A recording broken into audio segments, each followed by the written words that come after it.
الحمد للہ رب العالمین والصلاة والسلام علی سید الانبیاء والمرسلین اما بعد فاعوذ باللہ من الشیطان الرجیم بسم اللہ الرحمن الرحیم۔ سورۃ الصف چل رہی تھی اور اس کی دوسری آیت تک ہم پہنچے تھے، اور اس میں اللہ نے ارشاد فرمایا کہ یا ایھا الذین آمنوا لما تقولون ما لا تفعلون، اے ایمان والو کیوں تم وہ بات کہتے ہو جو خود نہیں کرتے ہو۔ اس کا مطلب یہ ہے کہ جھوٹے وعدے، جھوٹے ارادوں کا اللہ کی بارگاہ میں اظہار کرنا یا لوگوں کے سامنے بڑے بڑے دعوے کرنا یہ ممنوع ہوتا ہے۔ اسی طریقے سے اگر تبلیغ دین کوئی کر رہا ہے اور اپنی عملی محاسبے سے بالکل غافل ہے، یہ بات غیر مناسب ہے، اسے ایسا نہیں کرنا چاہیے، ورنہ مطلقاً یہ حکم نہیں ہے کہ پہلے خود عمل ضرور کرو اور پھر کسی کو بتاؤ، کیونکہ ہزارہ ایسی چیزیں ہوں گی جس پر انسان خود عمل کر ہی نہیں سکتا، دوسرے کو بتا سکتا ہے۔ مثال کے طور پہ طلاق کے مسائل، اگر کوئی شخص آیا، اس نے اپنی زوجہ کو طلاق دی، مسئلہ معلوم کر رہا ہے، تو یقینی سی بات ہے کہ اسے بتایا جائے گا، لیکن کیا اس طلاق جو ان الفاظ سے اس نے طلاق دی، ہم بتا رہے ہیں کہ طلاق واقع ہو گئی، تو کیا پہلے خود عمل کر کے پھر اس کو بتائیں گے؟ یہ کیسے ہو سکتا ہے؟ اور اسی طرح ڈاکٹر حضرات ہوتے ہیں، ہزارہا چیزوں کے اندر پرہیز کا مشورہ دیتے ہیں، تو کیا پہلے وہ خود پرہیز کریں پھر اس کو بتائیں مریض کو کہ آپ پرہیز کریں، ورنہ ان کے لیے جائز نہیں ہوگا۔ اسی طرح استاد ہوتا ہے، اپنے شاگردوں کو ہزارہ کاموں سے رکنے کا حکم دیتا ہے، کیونکہ وہ سمجھتا ہے کہ اس کے لیے یہ نقصان کا باعث ہے زمانہ طالب علمی میں، لیکن خود کر رہا ہوتا ہے اس لیے کہ اسے پتہ ہوتا ہے کہ میرے لیے نقصان کا باعث نہیں ہے، وہ ایک استاد کے درجے میں آ چکا ہوتا ہے، تو اب یہ کیسے ناجائز ہو جائے گا؟ لہٰذا آیت کے درست مفہوم کو جان کر پھر ہی اس آیت کو کسی موقع پر پڑھنے کی اجازت ہوگی، ورنہ احتیاط کرنی چاہیے۔ کبر مقتا عند اللہ ان تقولوا ما لا تفعلون، بہت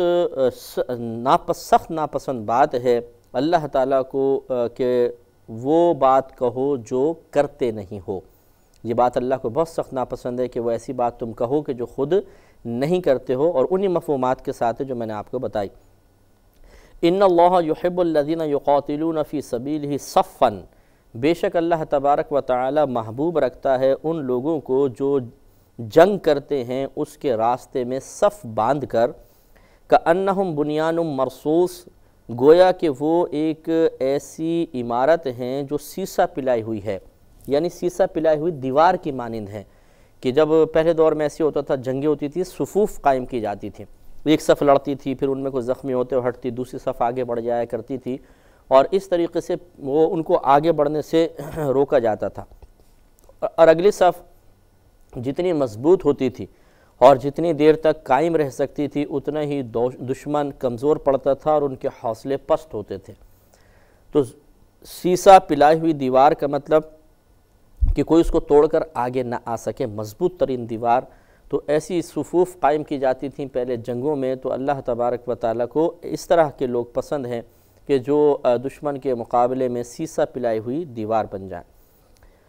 وَإِذْ قَالَ مُوسَىٰ لِقَوْمِهِ، اور یاد کرو جب کہا موسیٰ علیہ السلام نے اپنی قوم سے، یا قومی، اے میری قوم، لِمَا تُؤْذُونَنِي وَقَدْ تَعْلَمُونَ أَنِّي رَسُولُ اللَّهِ عَلَيْكُمْ، کہ کیوں تم مجھے اذیت دیتے ہو، حالانکہ بے شک تم جانتے ہو کہ میں اللہ تبارک و تعالیٰ کا تمہاری طرف بھیجا ہوا رسول ہوں۔ کتاب انزلناہ الیک مبارک لیدبروا آیاتہ ولیتذکر اولو الالباب۔ تو یہ بنی اسرائیل نے موسیٰ علیہ السلام کی بارگاہ میں بدتمیزیاں کیں، آپ کو آپ کی تبلیغ دین کا انکار کیا، آپ کو جادوگر کہا، اور یہ تمام کے تمام امور تعظیم کے منافی تھے۔ تو گویا کہ نبی کی تعظیم کرنا فرض ہے، اور نبی کی تعظیم نہ کی جائے تو اور نافرمانی کا ارتکاب کیا جائے تو اس سے نبی کو اذیت ہوتی ہے، اور نبی کو اذیت دینا حرام ہے اور کفر ہے، جان بوجھ کے اذیت نبی کو دینا کفر ہے۔ فلما زاغوا، پھر جب وہ ٹیڑھے ہو گئے، یعنی اس قوم نے آپ کی بات نہیں مانی، اور ٹیڑھے ہونے سے مراد ہے کہ وہ کفر اور شرک پر ڈٹ گئے، جم گئے، ازاغ اللہ قلوبہم، تو اللہ تبارک و تعالی نے ان کے قلوب کو ٹیڑھا کر دیا۔ قلوب کو ٹیڑھا کرنے کا مطلب یہ ہے کہ پھر اللہ تعالیٰ نے اپنی تائید غیبی ان سے ہٹا لی، اپنی رحمت کا سایہ وقتی طور پہ گویا کہ ان سے ہٹ گیا، اور وہ پھر نفس و شیطان کے چنگل میں پھنس گئے۔ وقتی طور پہ سایہ ہٹانے کا مطلب یہ ہے کہ ان میں سے بعض لوگ پھر ہدایت بھی پا گئے تھے، جیسے جادوگر تھے، لیکن بعض ایسے ہوتے ہیں کہ جب اللہ تعالیٰ کی تائید ہٹتی ہے تو پھر وہ کفر میں اتنے پختہ ہو جاتے ہیں کہ دوبارہ مائل نہیں ہوتے، اور بعض ایسے ہوتے ہیں کہ جو دوبارہ رحمت کے مستحق ہو جایا کرتے ہیں، جیسے کہ بنی اسرائیل میں وہ جادوگر تھے جو موسیٰ علیہ السلام کے مقابلے میں آئے کہ پہلے وہ کفر میں ڈٹے ہوئے تھے، لیکن پھر اللہ تبارک و تعالیٰ کی رحمت نے ان کو اپنی آغوش میں لیا، تو ان کے لیے یقیناً کہا جا سکتا ہے کہ وقتی طور پہ اللہ کی رحمت نے ان کو چھوڑ دیا تھا، اور پھر اللہ کی رحمت کے سائے ان پر آئے، اور الحمدللہ وہ مسلمان ہونے میں کامیاب ہوئے۔ لہٰذا جب اللہ تبارک و تعالیٰ کسی سے سخت ناراض ہوتا ہے تو اپنی تائید غیبی، اپنی امداد کا سلسلہ اس سے منقطع کر لیتا ہے، تو وہ شخص پھر نفس، شیطان، دنیا، نفسانی خواہشات، ان کے پھر چاروں طرف گھیرے میں آ جاتا ہے، اور پھر یقینی سی بات ہے کہ ہلاک ہو جاتا ہے۔ واللہ لا یہدی القوم الفاسقین، اور اللہ تبارک و تعالیٰ فاسق لوگوں کو راہ نہیں دیتا، ہدایت نہیں عطا فرماتا، یعنی جو فسق پر ڈٹ جائیں اور ہر طرح کے ہدایت کے اسباب مہیا کیے جائیں، لیکن وہ کسی ہدایت کے سبب کو قبول نہ کریں اور اپنے کفر و شرک میں ڈٹ کر رہ جائیں، تو پھر اللہ تعالیٰ ایسی قوم کو ہدایت نہیں دیتا، یعنی پھر اپنی امداد اس سے ہٹا لیتا ہے، اور وہ ہلاک و برباد ہو جاتے ہیں۔ وَإِذْ، اور یاد کرو، قَالَ، کہ جب کہا عیسیٰ بن مریم، عیسیٰ بن مریم نے، یا بنی اسرائیل، کہ اے بنی اسرائیل،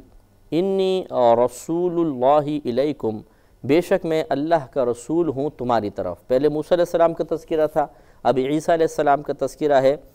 تو عیسیٰ علیہ السلام نے فرمایا کہ اے بنی اسرائیل، بے شک میں اللہ کا رسول ہوں تمہاری طرف، مصدقا لما بین یدی من التوراۃ، اپنے سے پہلی کتاب یعنی توریت کی تصدیق کرتا ہوا،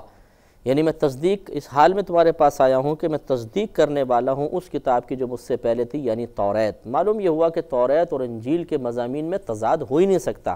کیونکہ اللہ کے دونوں کلام ہیں۔ مختلف ہونا ایک الگ چیز ہوتی ہے، اور تضاد، ضد ہونا ایک الگ چیز ہوتی ہے۔ ہر انسان ایک دوسرے سے مختلف ہے، لیکن کیا ایک دوسرے کی ضد بھی ہے؟ یہ ضروری نہیں ہے۔ اسی طریقے سے جو اللہ تعالیٰ کا کلام ہے، ایک کتاب میں کوئی حکم نازل ہوا، دوسری کتاب میں کوئی حکم ہے۔ ہر قوم کے لیے، ہر امت کے لیے کتابوں میں مختلف احکام ہیں۔ مثال کے طور پہ تو یہ مختلف احکام کو ہم کہیں گے کہ یہ مختلف ہیں، ایک دوسرے سے مختلف ہیں، لیکن کیا ایک دوسرے کی ضد بھی ہیں؟ کوئی ٹکراؤ ہے ان میں باہم؟ ایسا تو نہیں ہوگا۔ وہ الگ حکم، یہ الگ حکم۔ ہاں، یہ ہو سکتا ہے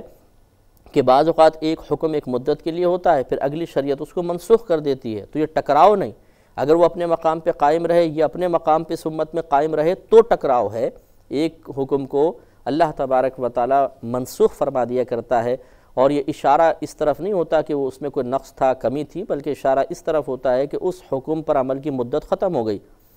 اب اس حکم پر عمل کی مدت شروع ہوئی ہے۔ تو جو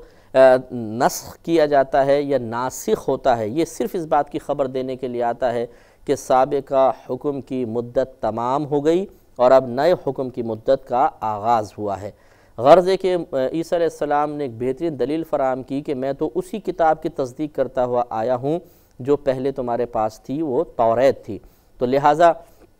معلوم یہ ہوا کہ موسیٰ علیہ السلام بھی، یہ دلیل تھی اس بات کی کہ موسیٰ علیہ السلام بھی اللہ کی طرف سے ہیں، اور میں بھی اللہ کی طرف سے بھیجا ہوا اس کا رسول ہوں، کیونکہ ہمارے مضامین میں کوئی اختلاف نہیں۔ ہم ایک ہی بات، ایک ہی چیز کہہ رہے ہیں کہ اللہ کی وحدانیت کا اقرار کرو، ہمیں اللہ کا رسول تسلیم کرو، آسمانی کتابوں کو اللہ کی کتابیں تسلیم کرو، پھر ان کے تقاضے کے موافق تم عمل کرو، تو آخرت میں بیڑا پار ہوگا۔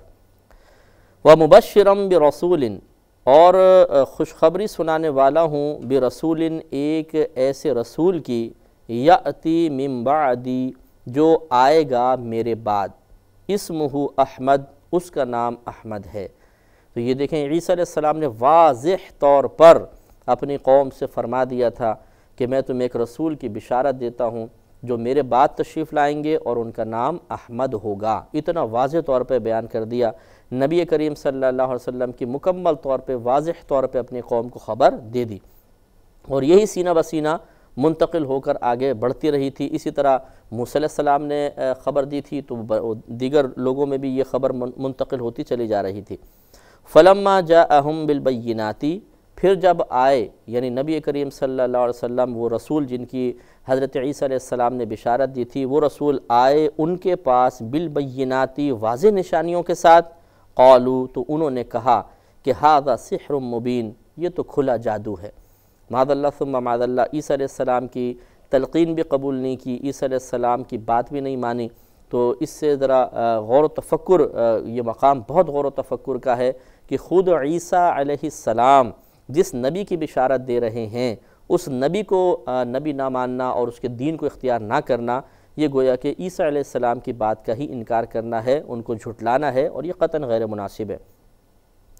وَمَنْ أَظْلَمُ مِمَّنِ افْتَرَىٰ عَلَى اللَّهِ الْكَذِبَ وَهُوَ يُدْعَىٰ إِلَى الْإِسْلَامِ، اور اس سے بڑھ کر ظالم کون جو اللہ تبارک و تعالی پر جھوٹ باندھے حالانکہ اسے اسلام کی دعوت دی جا رہی ہو۔ تو دیکھیے انہوں نے جھوٹ بولا کہ یہ تو کھلا جادو ہے، یہ جھوٹ تھا، اللہ تعالیٰ پہ جھوٹ باندھا، یعنی اللہ تو فرما رہا ہے یہ میرے رسول ہیں،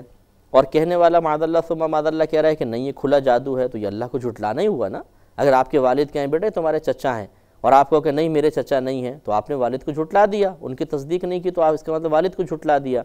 تو اللہ تعالیٰ فرما رہا ہے کہ یہ میرے رسول ہے، اور کہنے والا کہتا ہے کہ نہیں یہ تو کھلا جادو ہے، یہ واضح نشانیاں نہیں ہیں، اللہ کی نشانیاں نہیں ہیں بلکہ کھلا جادو ہے۔ تو گویا کہ وہ اللہ تعالیٰ کو جھٹلا رہا ہے، اور جو اللہ کی طرف جھوٹ کو منسوب کرے اس سے بڑھ کر ظالم کون ہوگا،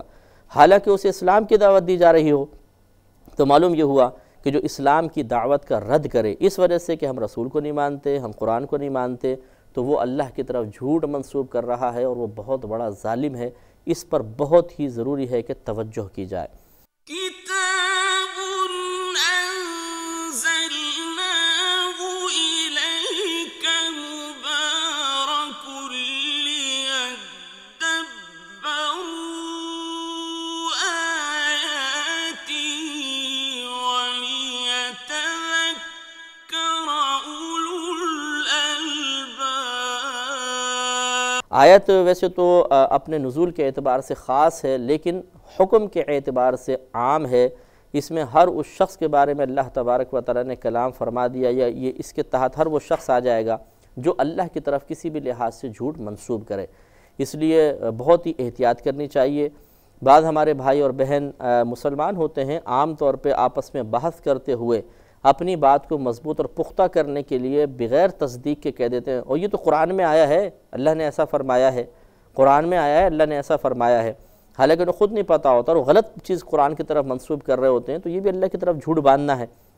اور یہ قطعاً غیر مناسب ہے۔ اس لیے قرآن کی کوئی دلیل دینا چاہیں تو پہلے تصدیق کریں کہ واقعی آپ نے مضمون خود قرآن میں پڑھا ہو یا سنا ہو واقعی مستند کسی عالم دین سے، پھر اس کو بیان کریں۔ خالی یہ سوچ سمجھ کے جی اللہ نے فرمایا کہ مہمان نوازی کرو، اب اللہ نے کہاں فرمایا، کس جگہ فرمایا، یہ پتہ نہیں ہے، تو یہ دیکھ میں نے ضمن بات عرض کی، اشارے تو ملتے ہیں قرآن پاک سے، لیکن صراحتاً منسوب کر دینا اللہ تعالیٰ کی طرف کہ اللہ تعالیٰ نے یہ فرمایا ہے، یہ بہت ہی خطرناک چیز ہے، اس پہ توجہ کرنی چاہیے۔ بعض اوقات آدمی نادانستہ طور پر غلطی میں اور کوئی فساد اس کی نیت میں نہیں ہوتا، لیکن غلطی سے اللہ کی طرف جھوٹ منسوب کر دیا کرتا ہے، اس عادت کو ختم کرنا چاہیے۔ واللہ لا یہدی القوم الظالمین، اور اللہ تبارک و تعالیٰ ظالم قوم کو ہدایت عطا نہیں فرماتا ہے۔ اس کا معنی بھی وہی ہے جو اوپر گزرا، جو عرض کیا تھا واللہ لا یہدی القوم الفاسقین کے تحت، وہی یہاں مفہوم ہے۔ یریدون، وہ ارادہ کرتے ہیں، لیطفئوا نور اللہ بافواہہم، کہ اللہ کا نور اپنے منہوں سے بجھا دیں، یعنی جو ہدایت نبی کریم صلی اللہ علیہ وسلم، یہ اس سے مراد یا تو یہ ہے کہ نبی کریم کو ہلاک کر دے معاذ اللہ ثم معاذ اللہ،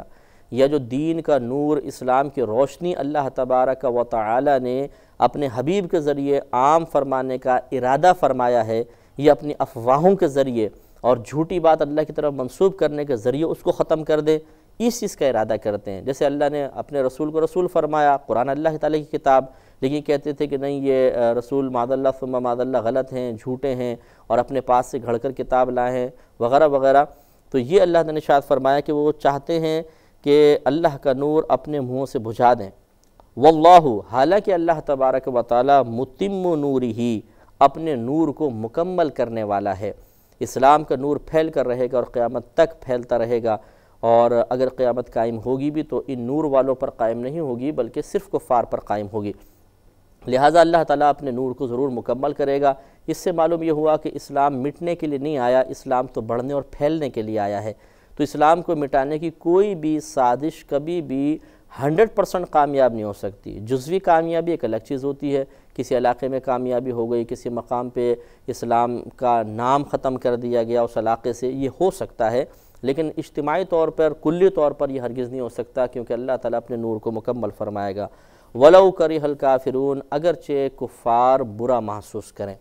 یعنی اللہ تعالیٰ اپنے نور کو پورا ضرور کرے گا چاہے کفار اس کو ناپسند کریں۔ هُوَ الَّذِي، وہ وہی ذات ہے جس نے أَرْسَلَ رَسُولَهُ بِالْهُدَى، بھیجا اپنے رسول کو ہدایت کے ساتھ، وَدِينِ الْحَقِّ، اور سچے دین کے ساتھ، لِيُظْهِرَهُ عَلَى الدِّينِ كُلِّهِ، تاکہ اسے سب دینوں پر غالب کرے۔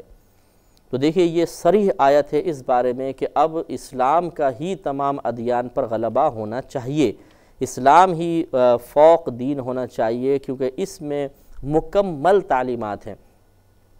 دین اسلام کے مقابلے میں کوئی بھی دین دیکھ لیجئے، کوئی بھی مذہب اٹھا کر دیکھ لیجئے، کسی میں بھی اتنی واضح اور کمپلیٹ اور مکمل ترین تعلیمات نہیں ملیں گی جتنی مذہب اسلام میں ملیں گی۔ دنیا کے زندگی کے ہر شعبے کے بارے میں مکمل طور پہ معلومات صرف ایک مذہب دے رہا ہے، اور وہ ہمارا مذہب اسلام ہے۔ یہ چیلنج ہے، اس کو دیکھا جائے، اس پہ غور و تفکر کیا جائے، اور اس کے مقابلے میں کوئی ایسا مذہب یا دین پیش کیا جائے جس میں زندگی کے ہر شعبے کے بارے میں اس مذہبی تعلیمات کو بیان کی جائیں، لیکن نہیں ملیں گی۔ تو مذہب اسلام کامل مذہب ہے، اور یہ سب پر غالب ہونے کے لیے بھیجا گیا ہے، غالب کرنے کے لیے بھیجا گیا ہے۔ اس کی مزید وضاحت انشاءاللہ زندگی رہی تو اگلے پروگرام میں ہوگی۔ وآخر دعوانا ان الحمدللہ رب العالمین۔